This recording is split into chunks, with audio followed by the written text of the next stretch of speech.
Hello friends, welcome to my channel.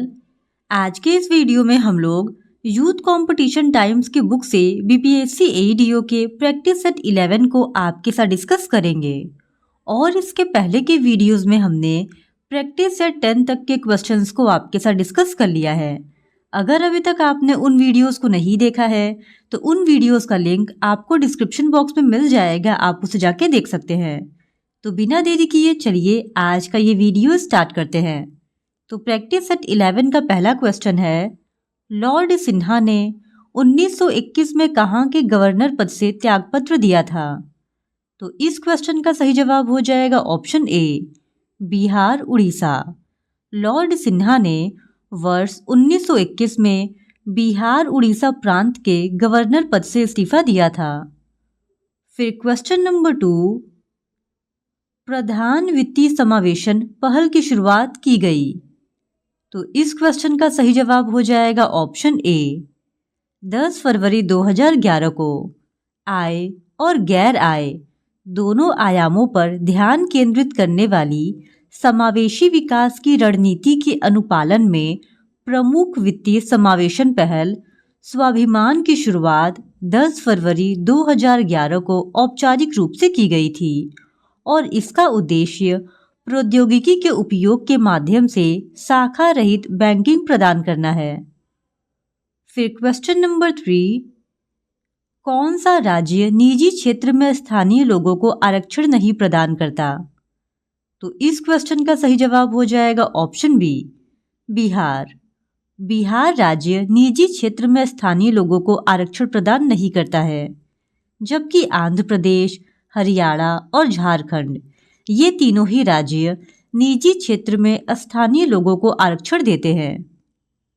फिर question number 4, Bharat में जिला स्तर पर उपभोक्ता विवाद निवारण के संदर्भ में निम्नलिखित में से कौन सा कथन सही नहीं है? पहला कथन है, जिला फोरम उन शिकायतों पर विचार करता है जहां वस्तुओं या सेवाओं का मूल्य 50 लाख रुपए से अधिक नहीं होता है। दूसरा, राज्य सरकार यदि उचित समझे तो एक जिले में एक से अधिक जिला फोरम की स्थापना कर सकती है। तीसरा, जिला फोरम के सदस्यों में से एक महिला होगी। चौथा, उपयुक्त में से एक से अधिक। और पांचवा, उपयुक्त में से कोई नहीं।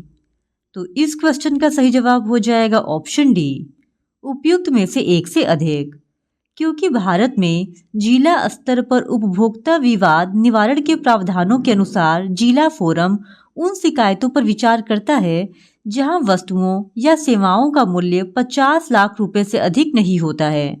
और इसके साथ ही राज्य सरकार यदि उचित समझे तो एक जिले में एक से अधिक जिला फोरम की स्थापना कर सकती है और ऐसा कोई व्यक्ति जो जिला न्यायाधीश है या रह चुका है या होने की अर्हित है, इसका अध्यक्ष होगा तथा 2 अन्य सदस्य होंगे जिसमें एक महिला होगी। यानी कथन ए, बी और सी ये तीनों ही सही है। इस वजह से ऑप्शन डी इस क्वेश्चन का सही जवाब हो जाएगा, उपयुक्त में से एक से अधिक। फिर क्वेश्चन नंबर 5, समुद्र तल पर पृथ्वी के केंद्र के सबसे निकट स्थान है। तो इस क्वेश्चन का सही जवाब हो जाएगा ऑप्शन ए, उत्तरी ध्रुव। उत्तरी ध्रुव आर्कटिक महासागर के पास स्थित है, जो कि पृथ्वी के केंद्र का सबसे निकट स्थान भी है और ध्रुवों पर पृथ्वी चपटी है, जिसके कारण ध्रुवों की पृथ्वी के केंद्र से दूरी न्यूनतम है, जबकि भूमध्य रेखा पर उभार होने से वह पृथ्वी के केंद्र से सर्वाधिक दूर है। फिर क्वेश्चन नंबर 6, भारत की स्थल सीमा कितने देशों से लगती है? तो इस क्वेश्चन का सही जवाब हो जाएगा ऑप्शन डी, 7। भारत की स्थलीय सीमा कुल 7 देशों के साथ लगती है, जिसमें उत्तर पश्चिम में पाकिस्तान और अफगानिस्तान, उत्तर में चीन, नेपाल और भूटान और पूर्व में म्यांमार और बांग्लादेश है। फिर क्वेश्चन नंबर 7, 1912 में पटना में होने वाले भारतीय राष्ट्रीय कांग्रेस के अधिवेशन के अध्यक्ष कौन थे? तो इस क्वेश्चन का सही जवाब हो जाएगा ऑप्शन ए, RN मुधोलकर। 1912 में पटना में होने वाले भारतीय राष्ट्रीय कांग्रेस के अधिवेशन के अध्यक्ष RN मुधोलकर थे। फिर क्वेश्चन नंबर 8, बिहार में बिहार जाति सर्वेक्षण 2023 द्वारा निम्नलिखित में से कौन सा तथ्य उजागर हुआ है? तो इस क्वेश्चन का सही जवाब हो जाएगा ऑप्शन डी, उपयुक्त में से एक से अधिक, क्योंकि ये तीनों ही कथन सही है। बिहार राज्य जाति सर्वेक्षण 2023 के अनुसार राज्य में पिछड़ी जातियां, अन्य पिछड़ा वर्ग और अति पिछड़ा वर्ग की जनसंख्या कुल जनसंख्या का 63.14% है और अनुसूचित जाति और अनुसूचित जातियां इनकी संख्या 21.33% है, जबकि उच्च जातियां 15.52% है। यानी तीनों ही ऑप्शन सही होने के कारण ऑप्शन डी, उपयुक्त में से एक से अधिक, इस क्वेश्चन का सही जवाब हो जाएगा। फिर क्वेश्चन नंबर 9, निम्नलिखित नदियों में से किस एक नदी का प्राचीन नाम निरंजना था? तो इस क्वेश्चन का सही जवाब हो जाएगा ऑप्शन डी, फल्गु। फल्गु नदी का प्राचीन नाम निरंजना था और यह नदी छोटा नागपुर के पठार से निकलती है और इसकी मुख्य धारा निरंजना कहलाती है, जो बोधगया के समीप मोहना नामक सहायक नदी से निकलकर विशाल रूप धारण कर लेती है और इसी नदी के किनारे भगवान बुद्ध को ज्ञान प्राप्त हुआ था। फिर क्वेश्चन नंबर 11, बिहार में प्रवाहित होने वाले निम्न नदियों में से उत्तर की ओर प्रवाहित होने वाली कौन सी नदी है? तो इस क्वेश्चन का सही जवाब हो जाएगा ऑप्शन ई, उपयुक्त में से कोई नहीं, क्योंकि बिहार राज्य में दक्षिण से उत्तर की ओर बहने वाली एकमात्र नदी सोन है, जो मध्य प्रदेश के अमरकंटक से निकलकर उत्तर की ओर बहती हुई गंगा में पटना के पास मिल जाती है, जबकि ऑप्शन में दिए गए सभी नदियों का प्रवाह उत्तर से दक्षिण की ओर होता है। इस वजह से ऑप्शन ई इस क्वेश्चन का सही जवाब है। फिर क्वेश्चन नंबर 11, बिहार के निम्न प्रशासनिक विभागीय जोड़ों में से किस जोड़े से गंगा नदी नहीं बहती है? तो इस क्वेश्चन का सही जवाब हो जाएगा ऑप्शन डी, कोशी मगध। गंगा नदी हिमालय के गंगोत्री ग्लेशियर से निकलती है और उत्तराखंड, उत्तर प्रदेश, बिहार, पश्चिम बंगाल में प्रवाहित होते हुए बंगाल की खाड़ी में गिरती है। गंगा नदी बिहार के कोशी मगध प्रशासनिक विभागीय संभाग को छोड़कर ऑप्शन में दिए गए तीनों ही प्रशासनिक संभाग से प्रवाहित होती है। फिर क्वेश्चन नंबर 12, किसने 1913 में अनुशीलन समिति की एक शाखा की स्थापना पटना में की? तो इस क्वेश्चन का सही जवाब हो जाएगा ऑप्शन ए, सचिंद्रनाथ सन्याल। अनुशीलन समिति की एक शाखा पटना में सचिंद्रनाथ सन्याल ने 1913 में स्थापित की थी और अनुशीलन समिति एक भूमिगत ब्रिटिश विरोधी क्रांतिकारी समिति थी, जिसकी स्थापना 24 मार्च 1902 को मित्रा और वारिंद्र कुमार घोष ने कलकत्ता में की थी। फिर क्वेश्चन नंबर 13, किस वर्ष मुजफ्फरपुर बम कांड की घटना घटी? तो इस क्वेश्चन का सही जवाब होगा ऑप्शन सी, 1908 में। मुजफ्फरपुर बम कांड की घटना 30 अप्रैल 1908 को बिहार के मुजफ्फरपुर में घटी थी और इस घटना को क्रांतिकारी खुदीराम बोस और उनके साथी प्रफुल्ल चाकी ने अंजाम दिया था। फिर क्वेश्चन नंबर 14, 1942 ईस्वी में किस त्योहार के अवसर पर जयप्रकाश नारायण हजारीबाग जेल से निकल भागे? तो इस क्वेश्चन का सही जवाब हो जाएगा ऑप्शन डी, दीपावली। भारत छोड़ो आंदोलन के दौरान जयप्रकाश नारायण को गिरफ्तार करके हजारीबाग जेल में रखा गया था, लेकिन 11 नवंबर 1942 को दीपावली के दिन, जहां अधिक संख्या में सुरक्षाकर्मी छुट्टी पर थे, जयप्रकाश नारायण हजारीबाग के जेल से भागने में सफल हो गए थे। फिर क्वेश्चन नंबर 15, मॉडम का अर्थ है? तो इस क्वेश्चन का सही जवाब हो जाएगा ऑप्शन सी, मॉड्यूलेटर और डीमॉड्यूलेटर। मॉडम का अर्थ मॉड्यूलेटर और डीमॉड्यूलेटर है। पीसी को टेलीफोन लाइन के सहारे नेट के साथ जोड़ने के लिए इसका प्रयोग किया जाता है। फिर क्वेश्चन नंबर 16, एक प्रोग्राम जो न तो खुद को दोहराता है और न ही कॉपी करता है बल्कि कंप्यूटर की सुरक्षा को नुकसान पहुंचाता है या उससे समझौता करता है, कौन सा कंप्यूटर वायरस है? तो इस क्वेश्चन का सही जवाब होगा ऑप्शन ए, ट्रोजन।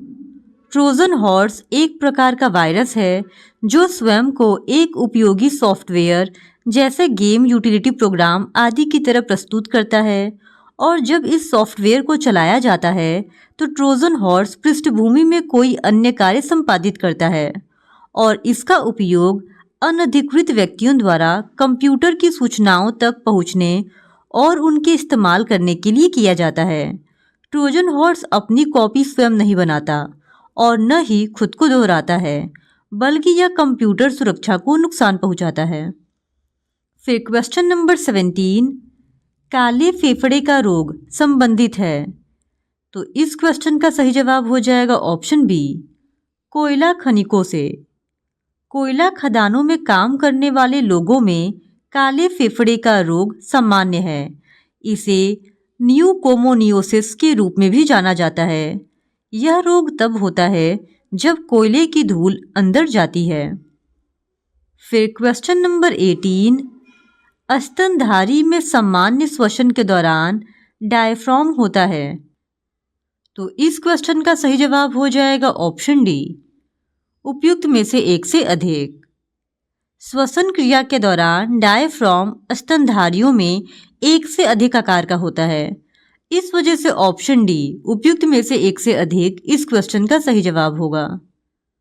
फिर क्वेश्चन नंबर 19, मस्तिष्क के कौन से भाग रक्तचाप का नियंत्रित करते हैं?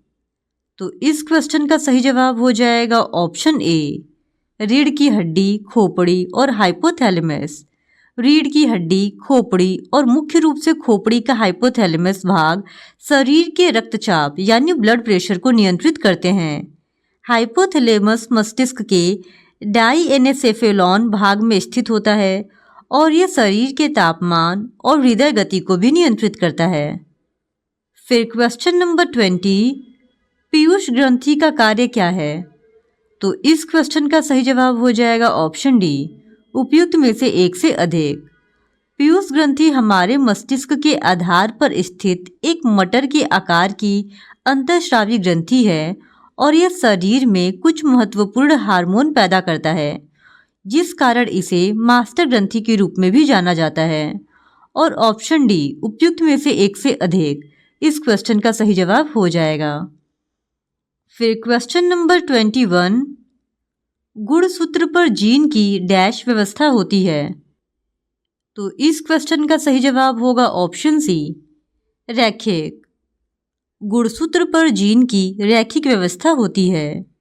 एक गुणसूत्र डीएनए की एक बहुत लंबी श्रृंखला से बना होता है और इसमें कई जीन होते हैं। प्रत्येक गुणसूत्र पर जीन एक विशेष क्रम में व्यवस्थित होते हैं और प्रत्येक जीन का गुणसूत्र पर एक विशेष स्थान होता है।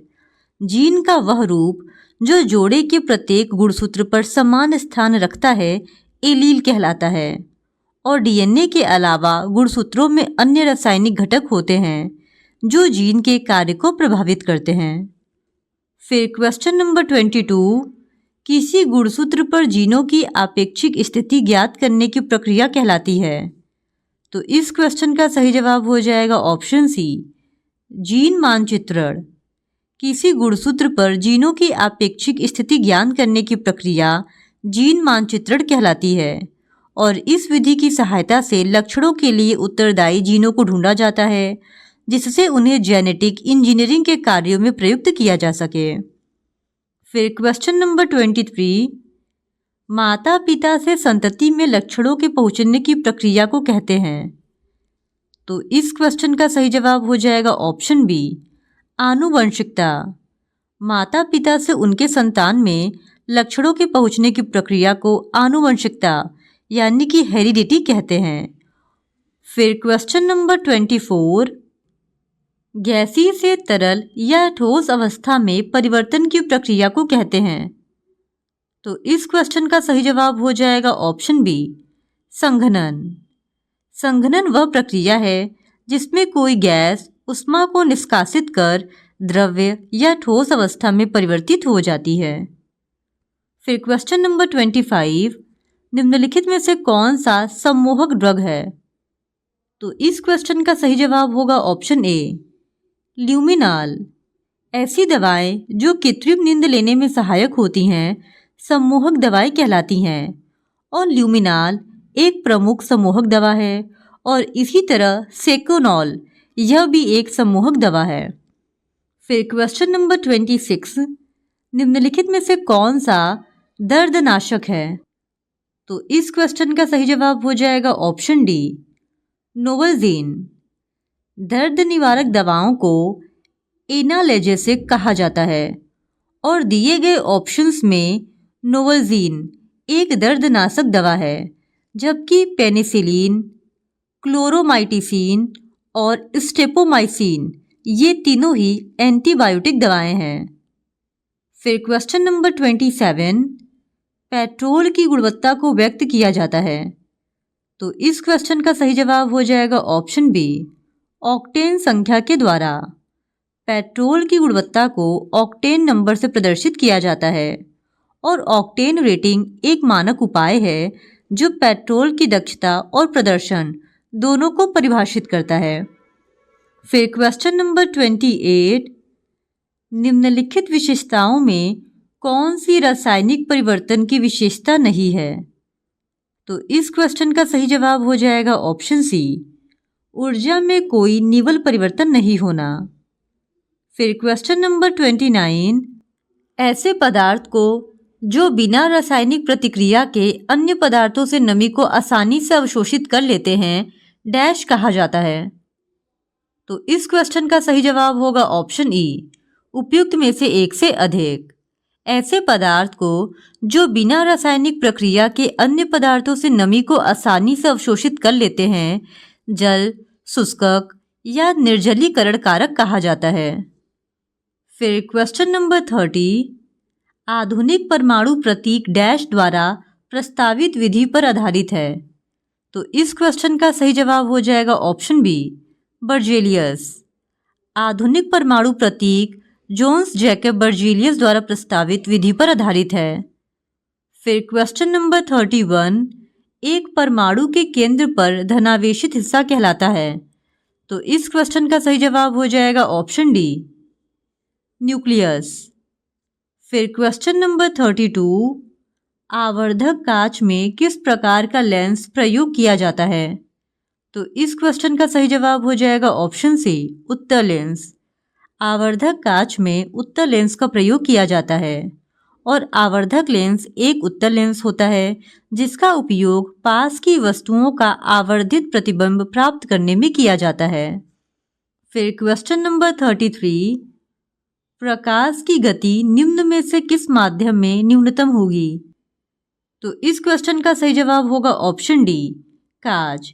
दिए गए ऑप्शंस में प्रकाश की गति सबसे कम कांच यानी कि शीशा में होती है। इसका मान 2 × 10⁸ मीटर प्रति सेकंड होता है। वहीं प्रकाश का वेग सबसे अधिक निर्वात में होता है और निर्वात में प्रकाश की चाल लगभग 3 × 10⁸ मीटर प्रति सेकंड होती है। फिर क्वेश्चन नंबर 34, इंद्रधनुष बनने का कारण होता है। तो इस क्वेश्चन का सही जवाब हो जाएगा ऑप्शन डी, पानी की बूंदों द्वारा सूर्य के प्रकाश का अपवर्तन और परावर्तन। फिर क्वेश्चन नंबर 35, सैप के आरोहण के लिए डैश जिम्मेदार बल है। तो इस क्वेश्चन का सही जवाब होगा ऑप्शन ई, उपयुक्त में से एक से अधिक। सैप का आरोहण के लिए केशिका बल और वाष्पोत्सर्जन खिंचाव ये दोनों ही जिम्मेदार है और इसके साथ साथ संसंजन और असंजन बल भी इसके लिए जिम्मेदार होते हैं। फिर क्वेश्चन नंबर 36, बॉल बेयरिंग का उपयोग स्थैतिक घर्षण को निम्नलिखित में से किसमें परिवर्तन के लिए किया जाता है? तो इस क्वेश्चन का सही जवाब होगा ऑप्शन ए, रोलिंग घर्षण। बॉल बेयरिंग का उपयोग स्थैतिक घर्षण को रोलिंग घर्षण में परिवर्तित करने के लिए किया जाता है और जब कोई गोलाकार वस्तु किसी सतह पर लुढ़कती है तो दोनों सतहों के बीच व गति की विपरीत दिशा में लगने वाले घर्षण बल को लोटनिक घर्षण या रोलिंग घर्षण कहा जाता है। फिर क्वेश्चन नंबर 37, सबसे ज्यादा श्यानता होती है। तो इस क्वेश्चन का सही जवाब होगा ऑप्शन डी, शहद की। तरल का वह गुण जिसके कारण तरल अपनी अलग अलग परतों के मध्य होने वाली आपेक्षिक गति का विरोध करता है, इस गुण को तरल की श्यानता कहते हैं। और अलग अलग पदार्थों में श्यानता का गुण अलग अलग होता है। जैसे जिस द्रव्य में श्यानता का गुण अधिक पाया जाता है वे आसानी से नहीं बहते हैं, और शहद में बहने का गुण सबसे कम पाया जाता है क्योंकि इसमें श्यानता का अणु अधिक पाया जाता है। इस वजह से ऑप्शन डी इस क्वेश्चन का सही जवाब है। फिर क्वेश्चन नंबर 38, यह सत्य होगा कि भारत को परिभाषित किया जाए। तो इस क्वेश्चन का सही जवाब होगा ऑप्शन बी, एक श्रम आधिक्य वाली अर्थव्यवस्था के रूप में। भारत विश्व का सबसे बड़ा जनसंख्या वाला देश है और जनसंख्या की अधिकता को देखते हुए भारत को एक श्रम आधिक्य वाली अर्थव्यवस्था के रूप में परिभाषित किया जा सकता है। फिर क्वेश्चन नंबर 39, निम्न में से कौन सी एक 12वीं पंचवर्षीय योजना काल के लिए सेवा क्षेत्र की औसत लक्षित वृद्धि दर है? तो इस क्वेश्चन का सही जवाब हो जाएगा ऑप्शन ए, 10.0%। 12वीं पंचवर्षीय योजना जिसका समय काल 2012 से 2017 था, इसके दौरान सेवा क्षेत्र का लक्षित विकास दर 10%, कृषि में 4% और उद्योग में 9.6% निर्धारित था, जबकि संपूर्ण जीडीपी वृद्धि के लिए 8% की दर निर्धारित की गई थी। फिर क्वेश्चन नंबर 40, भारत में निम्न में से किसके शासनकाल में रोलिंग प्लान प्रारंभ किया गया था? तो इस क्वेश्चन का सही जवाब होगा ऑप्शन सी, जनता पार्टी का शासनकाल। जनता पार्टी के शासनकाल में 1978 से 1980 के लिए अनवरत योजना यानी रोलिंग प्लान चलाया गया था, और इस दौरान योजना की प्रभावशीलता का मूल्यांकन वार्षिक रूप से किया जाता था, और इस मूल्यांकन के आधार पर अगले वर्ष की नई योजना बनाई जाती थी। फिर क्वेश्चन नंबर 41, JNNURM का संबंध निम्नलिखित में से किस एक का सुधार करने से है? तो इस क्वेश्चन का सही जवाब हो जाएगा ऑप्शन डी, शहरी अधोसंरचना। जवाहरलाल नेहरू राष्ट्रीय शहरी नवीकरण योजना यानी JNNURM शहरी विकास मंत्रालय द्वारा 2005 में शुरू की गई एक योजना था, जिसका उद्देश्य भारत के कुछ चुने हुए शहरों में विकास को गति प्रदान करना था। फिर क्वेश्चन नंबर 42, प्रधानमंत्री ने नीति आयोग में पदेन एवं विशेष तौर पर आमंत्रित सदस्यों को शामिल करने संबंधी कैबिनेट प्रस्ताव को अपनी मंजूरी दी।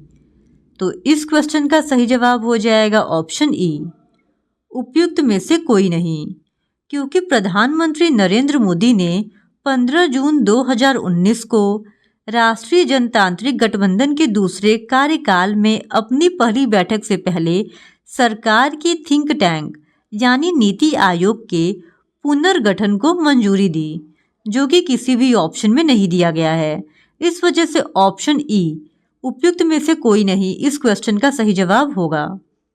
फिर क्वेश्चन नंबर 43, गांधीवादी योजना का प्रारूप तैयार किया। तो इस क्वेश्चन का सही जवाब होगा ऑप्शन डी, SN अग्रवाल ने।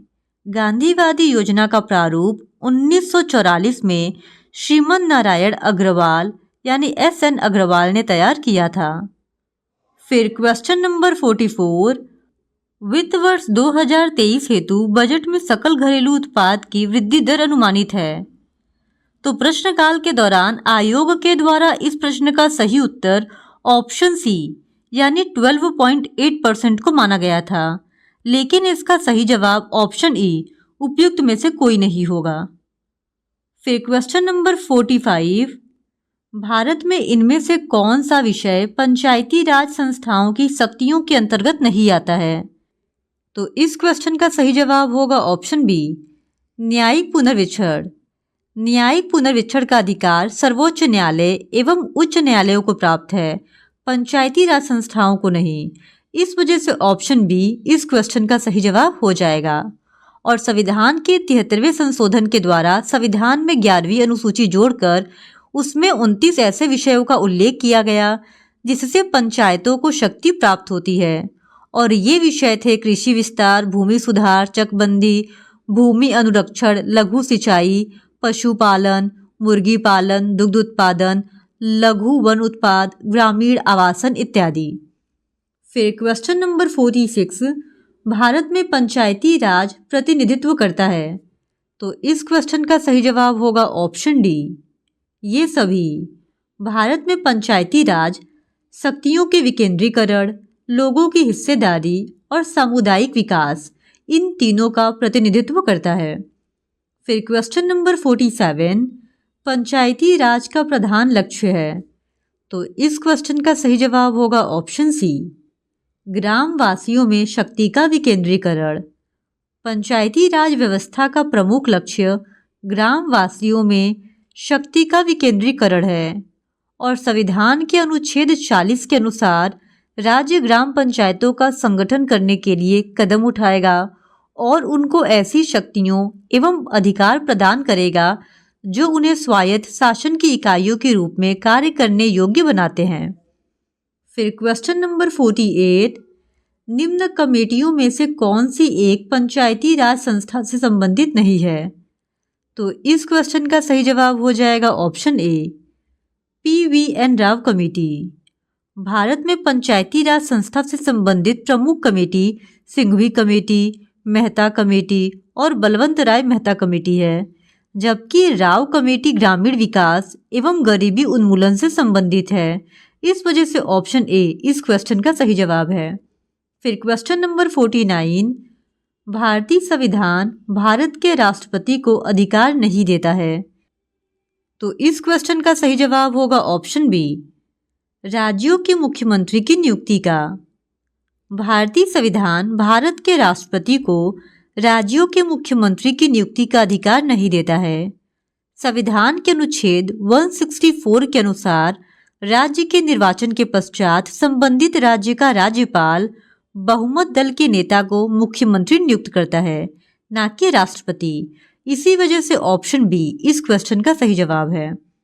फिर क्वेश्चन नंबर 50, अगर कोई धन विधेयक लोकसभा द्वारा स्वीकृत हो जाए तो राज्यसभा इसे अधिक से अधिक रोक सकती है। तो इस क्वेश्चन का सही जवाब है ऑप्शन डी, 14 दिन। राज्यसभा धन विधेयक को अधिकतम 14 दिनों तक ही रोक सकती है।